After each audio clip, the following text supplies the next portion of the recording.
picking up some dust. Listen, Tranquility Base here. The Eagle has landed. That's one small step for man, one giant leap for mankind. Cut. Neil, you can't walk on the moon. You gotta hop or something. You're giving it all away that this is fake. Just can't get the staff these days.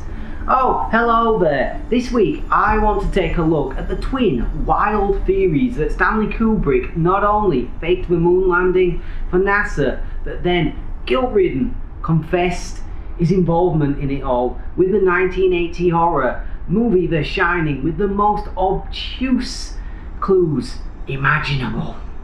Let's start with how and why did Kubrick get roped into the moon landing conspiracies in the first place? I want to make this clear right from the off. I do not believe either of these conspiracies one iota, as you're about to see with the sheer amount of sarcasm I'm about to unleash during this video. The evidence for both is flimsy at best. Theories about the US faking their missions into space started right alongside the space program, with people screaming fake and calling astronauts liars from the very first rocket to reach orbit. You see, the space race was all part of the Cold War, and there was a strong belief that the US would just fake it, because they were very much behind the Russians for most of the space race. The first satellite in space was Russian. The first animal in space was also Russian. The first man in space was, you guessed it, Russian. The first woman, she was Russian too.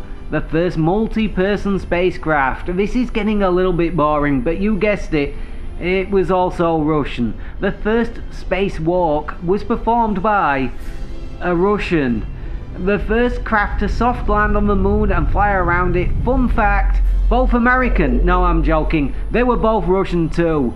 So the Russians were basically first to do everything in space except the big one, land actual human beings onto the lunar landscape. So, to be fair, you can see why people were somewhat skeptical, because the USA were clearly miles behind the Russians in space travel, but massively ahead in movie special effects, which is where Kubrick will enter our story later on. But first, let's take a closer look at those space firsts, because I've been a little bit sneaky. The US were in reality first to do a lot of important things needed to actually land on the moon. They were the first to manage an orbital rendezvous and docking, which are essential for getting to and from the lunar surface and back to Earth safely. They also had the first manned mission to fly around the moon and return to Earth.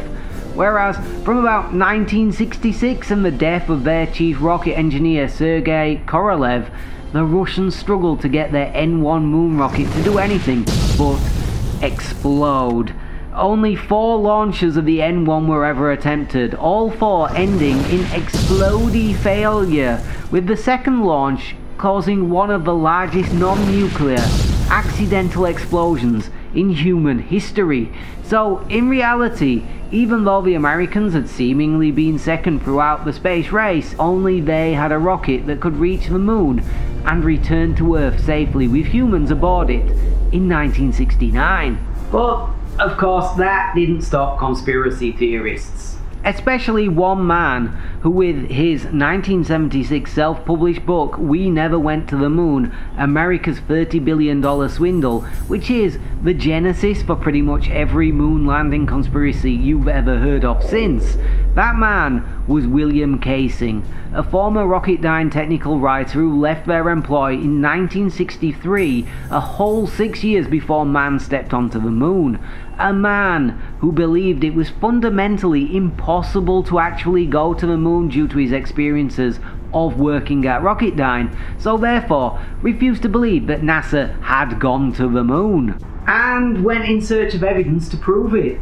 The evidence he outlines in his book I'm pretty sure you are all familiar with, but bear with me, as most of it is pretty important to how Stanley Kubrick is supposedly roped into NASA's web of deception. Firstly, NASA didn't have the technology to make it to the moon. They just lacked the technical and technological abilities to make it happen, so they must have used Hollywood fakery to achieve it.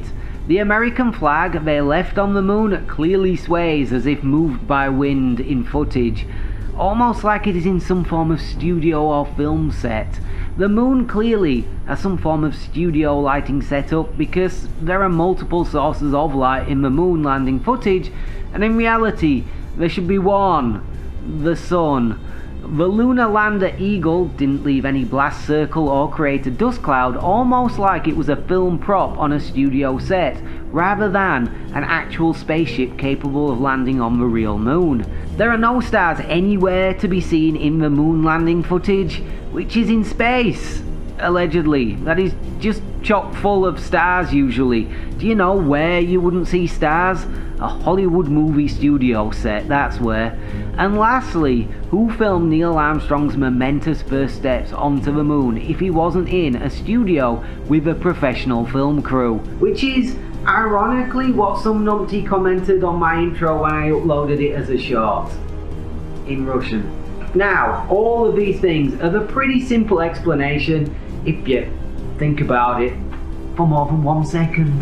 Casing had left Rocketdyne 6 years prior to the moon landings, and in technological terms, when billions of dollars and a bunch of Nazi rocket scientists are being thrown at a problem. 6 years is eons.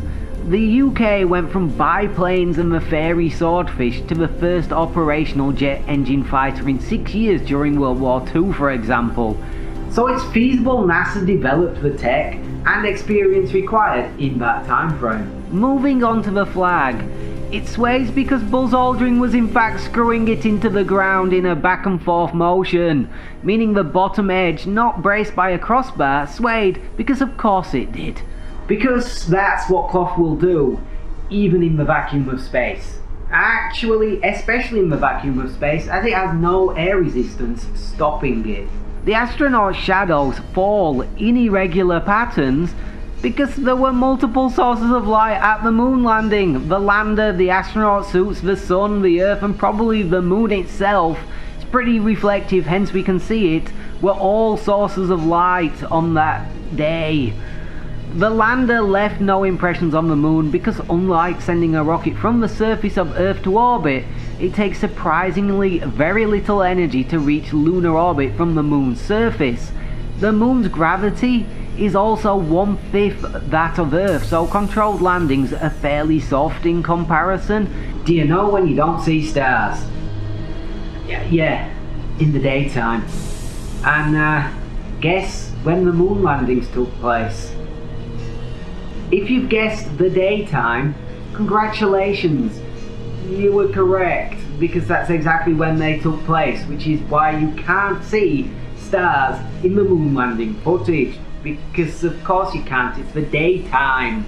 And as for who filmed it, well, the lunar lander did, as it had cameras mounted to it. But, as you can see, there is only one actual explanation for how the moon landings happened in conspiracy theorists' minds, and that is Hollywood did it on a film set, probably in the Nevada desert. The whole story gets pretty wild and involves NASA murdering the Gemini and Discovery crews to cover up the whole fact that they've never actually made it to space, not even once with human beings. So that leaves us with one question to answer. Who in Hollywood could manage such a feat of special effects as faking the moon landings? There is only one man, and it is obviously Stanley Kubrick. Kubrick, being the mastermind behind the faking, is weirdly the only thing in either of these theories that kind of makes sense, because he had just made 2001: A Space Odyssey a year prior to the moon landings, a film noted for having far and away the best depiction of space via special effects ever produced to that point. He was basically a director at the peak of his powers who had released a space film in 1968, and that, to the conspiracy-minded, was enough to prove he faked the moon landings. One, who to other conspiracy theorists was so guilt-ridden over his involvement he left a trail of clues 11 years later in his adaptation of the Stephen King novel The Shining. Look, I'm gonna be honest, the evidence that The Shining supposedly presents us with could charitably be called a stretch. In fact, some of it is stretching so far you could touch the fucking moon from where you are sat. Pretty much all of these are examples of, if you look for a pattern hard enough, you'll see dots and you'll start to connect them. So I'm gonna run through these from most to least ridiculous. First up, the biggest reach in total. There were 7 Apollo missions to the moon, but only 6 of these ever made it to the surface, as Apollo 13 suffered problems and the crew barely made it back home alive, never mind touching down on the moon. We've all seen the excellent Tom Hanks movie about it, I'm sure. Well, Kubrick gave a nod to this in The Shining by having 6 crates of the soft drink 7-Up in the hotel lobby. So, as you can see, we are off to a cracking start, seeing as there are actually 11 or more crates of 7-Up. Yes, it does look like there are 6, if you ignore the other 5. They're clearly behind them in some scenes. Moving on to carpet patterns. I wish I was joking. Allegedly, the carpets in the Overlook were specifically designed to look like the launch pads for the Apollo missions, specifically Apollo 11. I'll give them the fact that they are both kind of hexagonal, but it just looks like the typical kind of carpet pattern you'd find in most hotels to me in the late 70s and early 80s, but then I'm normal and not looking for patterns where there are none. Let's move on to what is probably one of the most iconic scenes in the entire movie, the one where Jack leaves a page in the typewriter and it says, "All work and no play makes Jack a dull boy." Or does it? Because according to the conspiracy theorists, this is actually a coded message that signifies that Kubrick's mental health had deteriorated due to keeping the secret about faking the Apollo 11 mission, with all actually standing for A11 or Apollo 11, then the work and play part signifying Apollo 11's effect on Kubrick's mental health. Or it's just a great visual cue that shows how crazy Jack has become. Shelley Duvall doesn't even have to say anything, she just scrolls that paper out the typewriter and we get it, he's crazier than a bag of frogs. Now, this piece of evidence is such that I kind of wish I'd written this earlier in the list, but I'm too lazy now to bother changing it, and it also nicely links with the next piece of evidence. That being that Jack Torrance represents Kubrick and Shelley Duvall's Wendy represents Kubrick's own wife, Christina. So when she confronts Jack and tells him he has to quit, and he replies, "About my responsibilities to my employers!" This is clearly a self-insert reenactment of a scene from Kubrick's own life and his dirty little secret that he faked the moon landing for his employers, NASA. Or not, as the case may be. Moving swiftly on to office decorations, the owner of the Overlook has an eagle statue on his windsel, and the lunar lander for Apollo 11 was codenamed the Eagle. Not only that, the hotel and the owner are actually metaphors for the United States. The hotel used to be a grandiose, wonderful thing, but is now run down and decrepit, consisting of a maze of rooms and corridors. These represent the lies the American people have been told by the elites, who control the country, represented by the owner of the hotel in the film. For me, this is just another example of seeing another dot in search of a pattern. This film is full of symbolism, and all 3 of the above readings could be true, but much more likely the eagle is a coincidence, as it's a fairly common American motif, and one you see in lots of places. And the hotel is run down and a maze of rooms and corridors because that visually conveys the disorientation being felt by the characters to the audience.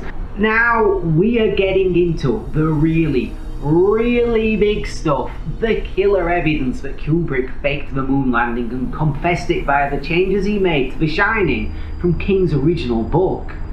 Changes that King famously hated. He despised The Shining movie with a passion, mainly because these changes were allegedly purely in service to soothe Kubrick's bruised conscience.